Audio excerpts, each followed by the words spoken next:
Hey, oríṣiríṣi ẹ̀yin èèyàn wa, ẹ jẹ́ yan ilé ìsìn létí, ẹ ṣe bẹ̀ ṣe ń tẹ́tí sí wa.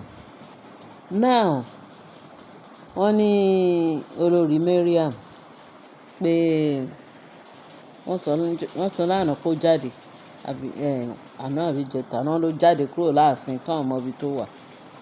Àṣé ó lọ tọ̀ babaláwo míì lọ tún padà tún lọ wádìí pé ìrìn yìí máa ń le ju bóun ti ṣe lérò lọ pẹ̀lú gbogbo akitiyan òun ní ààfin kábíyèsí pẹ́ṣẹ̀ ni òfo ló ń já sí.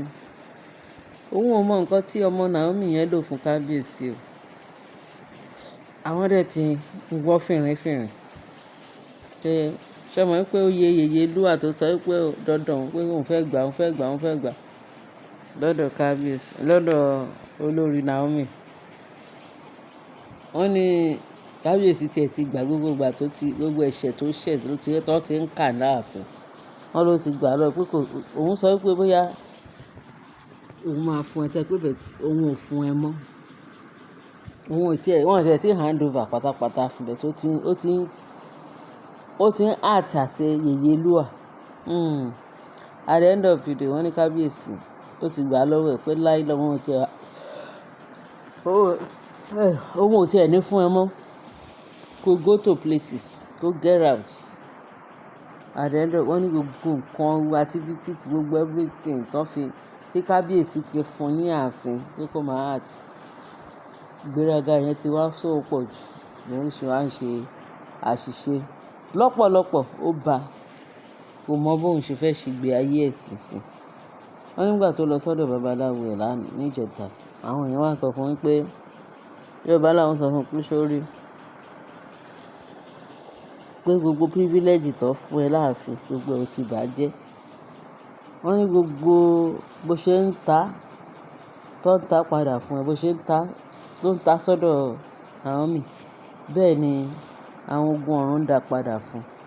Tóun ni gbogbo nǹkan yẹn ló ti turn against her. Ó sọ pé kò sí nǹkan tó tún lè ṣe pé nemesis ló ń jà o pé kò sí bí kábíyèsí tún ṣe fẹ́ rí ojú ẹ̀ wò mọ́ o lè rojú rere kábíyèsí mọ́ o torí kábíyèsí ti bínú pátápátá. Wọ́n ní even gan divorce letter tí kábíyèsí fẹ́ fún gbogbo wọn ní divorce letter yẹn tí wọ́n yìí prepare lọ́wọ́ pé bẹ́ẹ̀ tí nígbà tí àwọn àgbààgbà lórí ilẹ̀ Ifẹ̀ wọ́n ní tí kábíyèsí bá ti fẹ́ yàwó pé kò lè divorce ẹ̀ mọ́ pé nǹkan tó kàn tí kábíyèsí kàn lè ṣe ni pé instead tó máa fi jáwèé fún àbí kó divorce ẹ̀ ó máa pa á tì ní. Wọ́n máa ń pa wọ́n tì ní pé wọn kì í sọ pé mo lé ẹ dà èbí kábíyèsí ò ní débẹ̀ mọ́ pé kí wọ́n kàn máa wà náà pé figure head. So wọ́n ní bó ṣe wá sunkún padà wá sí ààfin nìyẹn o nígbà tó ti lọ bèrè wò. Wọ́n ní bó ṣe bẹ̀rẹ̀ ẹ̀bẹ̀ ní fún kábíyèsí wọ́n ló máa bẹ̀bẹ̀ ẹ̀bẹ̀ yẹn ó lágbára jù bó ṣe ń sun wọ̀ tó ń sun wọ̀ bọ̀ tó tún wọ̀ bọ̀ wọ́n là at the end of the day pé òun ò fẹ́ rí ẹ ní ààfin òun ò tiẹ̀ fẹ́ rí ẹ pé kó kọjá sékòó òun ò tiẹ̀ fẹ́ rí ẹ ní mọ́ láàfin rárá pé tó bá ti lọ sí pé kò ní kó lọ dúró sí ayé ò lè gbà ẹ́ mọ́ láàfin. Wọ́n ní kó máa gbá ó pé ẹkún yẹn ló yẹ ń sun láti jẹta pé tẹ bá rí sìn kó ti dàdàkudà nítorí ẹkún tó ṣẹ̀ṣẹ̀ bẹ̀rẹ̀ sí ní sun lọ́jọ́ ayé gbogbo iṣẹ́ tó ti ṣe sí Naomi ló ti ṣe gbogbo ẹ̀ ló ti backfire fún. Wọ́n lè kún yẹn wọ́n máa sunkún yẹn títí ni pé gravity pẹ́ńsìn ìyẹn ti pa wọ́n tì. Wọ́n ní Ọọ̀ni wá sọ pé anybody wọn tó wà ní ààfin wọ́n máa ń pa wọ́n tì ní ṣe rí pé wọ́n ti wọ́ gà ọ́, wọn ò mọ nǹkan tó máa ṣe mọ́, wọ́n kàn ń sunkún egbére kiri ilẹ̀ sí i. Wọ́n ní kò tiẹ̀ wá tó ti ìyàwó yẹn olórí Mariam. Wọ́n bá ní kó lọ dúró sékòó, pé kó máa lọ sékòó, ó lóun ò lọ. Kí ni ká wá ti ṣe nígbà tó lóun lọ? Pàtí kábíyèsí wọ́n ní instead kó máa dijú káàkiri, kó dijú pé gbogbo nǹkan tí pé tó bá kúrò láàfin hypertension máa pa ẹ̀. It's better tó bá ń rí olórí Naomi gbogbo jẹlọsí tó ń rí lára ìwọ àti kábíyèsí wọ́n ló máa dijú ni, àfi kó ya dijú ẹ̀ pa, kó má tiẹ̀ rí nǹkan kan wò, pé o tiẹ̀ rí nǹkan kan tí Naomi àti kábíyèsí ń ṣe. Torí ẹ̀ wọ́n ní kó padà kó kúrò ní ààfin rárá pé òun tiẹ̀ fẹ́ rí ẹ, pé kó lọ sí Èkó láti Èkó yẹn ló fi tiẹ̀. Pé after all olóyè Elizabeth tàbí olórí Elizabeth kó ṣàtìkọjá Switzerland nìyẹn wà, ó máa ń wà ní eléyìí tó ń pè ní Ashiri òṣèré wà ní UK, ìyẹn náà máa wà pé kí ìwọ náà kó kọjá sí Èkó àbí sọ́bí ṣe oyin mẹ́ja fún mi àti ẹni tó máa lọ ohun ò divorce yín bẹ̀ tí ṣe mọ orú nǹkan bẹ́ẹ̀ kò ṣeé gbé mi kò ṣeé tú dànù owó lọ́rọ́ wọn. Mo rò pé nǹkan tó fi tiẹ̀ nìyẹn, irú nǹkan tó bá fi tì.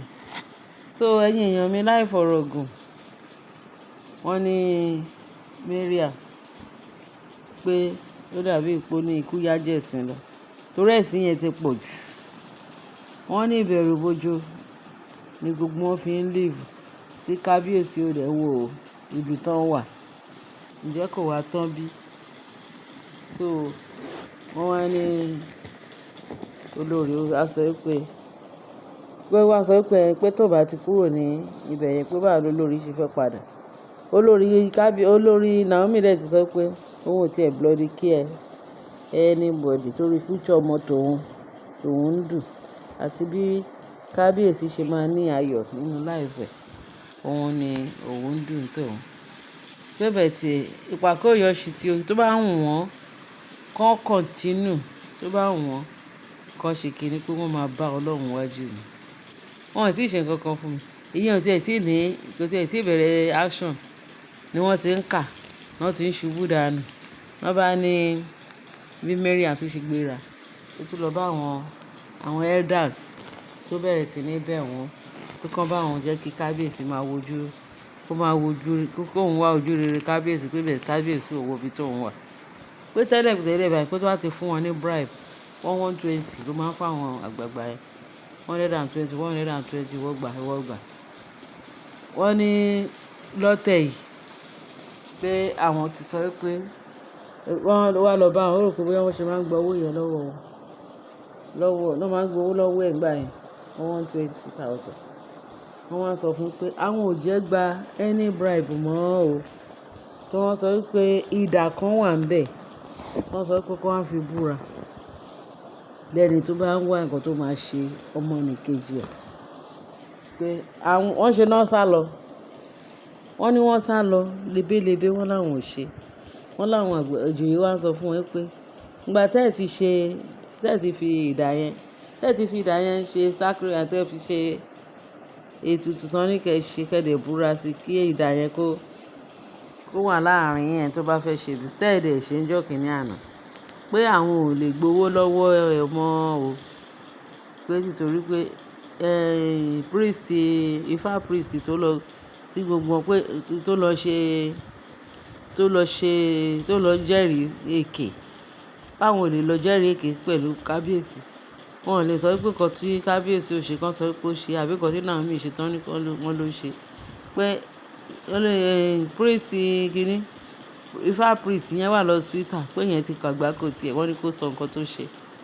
Àbí tó bá ó ní yẹn pé tóun ò bá rí Naomi òun ò lè sọ nǹkan tó ṣe. Ìgbà tí Naomi tiẹ̀ wá rí tomorrow, wọ́n ní yẹn yìí wà ó yè lie down hospital. So ibi tó bá já sí pẹ̀lú ẹ̀ tó já sí wọ́n ní báwọn àwọn àgbààgbà wa sọ fún Mariam pé àwọn ò gba owó kankan o. Àwọn ò gba owó kankan torí àwọn náà wọn ò fẹ́ káwọn náà lọ land sí hospital. Wọ́n ní bí Mariam ṣe bẹ̀rẹ̀ sí ní sunkún káàkiri nìyẹn o. Ẹ̀yin èèyàn mi, èyí tó bá tún kù màá tún jẹ́ kẹ́ gbọ́. Ẹ ṣé gan tẹ́ fi ń tẹ́tí sí wa. Ẹ lọ ṣe tó kù sí comment section. Ẹ ṣé o. God bless. Ẹ bá wa share, kẹ́ bá wa like. Ẹ ṣé bẹ́ẹ̀ ṣe ń tẹ́tí sí wa. Bye.